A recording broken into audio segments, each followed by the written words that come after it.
Might have noticed one of those letters sent by the district attorney was made out to Chief Chad Gremion at the Alexandria Police Department, and the city has confirmed that they have named an interim chief of police, and it is Gremion. Chief Gremion was officially sworn in yesterday. He takes over the department after the mayor's office announced last week that former Chief Ronnie Howard would be transitioning into a new role in the city. Gremion returns to APD with an extensive background in law enforcement that includes serving the last 24 years as a lieutenant with Louisiana State Police's Special Victims Unit.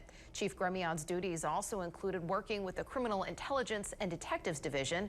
Prior to his time at LSP, Gremion worked at APD as a patrolman from 1996 to 1999.